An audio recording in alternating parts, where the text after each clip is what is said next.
आले ॲक्सेप्ट करता तुम्ही, चला बाबा आता झालं चला, बरोबर आहे, मैत्रीण झाली. मी का सांगतोय असं, कारण हे खूप डेंजर आहे, खूप डेंजर. तुम्हाला व्हॉट्सअपवर डायरेक्ट कोणाला असं आलं का, डायरेक्ट व्हिडिओ कॉल येतो, कुणाला आलाय, आलाय का, बरोबर. हां उभा राहा जोरात बघ म्हणजे. हां हां हां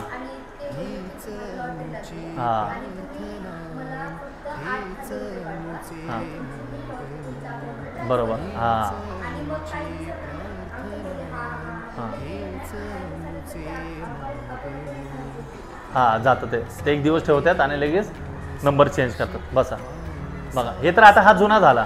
आता नवीन काय येतं माहिती आहे का, ऑफिसर येतो, तू कुठल्या मुलीला छेडलंय, तुझ्या गुन्हा दाखल आहे, मी ऑफिसर बोलतोय, व्हिडिओ कॉलला ये समोर, या व्हिडिओ कॉलवर सॉरी बोल. मग तुम्ही जसं सॉरी बोलायला जाता तर तुमची काहीतरी चुकी दाखवली जाते, त्यात तुमचा असा न्यूड व्हिडिओ बनवला जातो घाण, आणि मग त्यात तुमचा तो व्हिडिओ टाकला तो सॉरी मी परत तसं करणार नाही.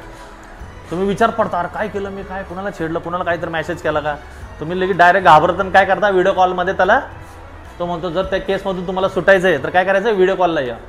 तर कधी आपला चेहरा दाखवायचा नाही. कधी कधी काही घाण व्हिडिओ डायरेक्ट आपल्या समोर येतो, व्हिडिओ कॉल करतात ते, तर आपला चेहरा जर दाखवला तुम्ही संपलं. आज AI मध्ये माहिती ना सगळं आलंय.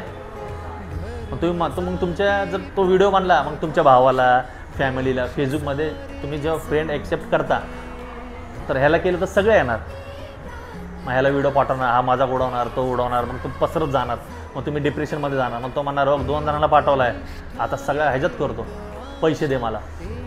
काय पैसे नाही तुमच्याकडे, तुम्ही कुठून देणार, इकडे तिकडे काहीतरी बघणार, घरात चोरी करणार, किंवा मग नाही पैसे भेटले तर शेवटी तुमचे उपाय काय करणार मग, हां कर्ज. कोण देणार तुला कर्ज.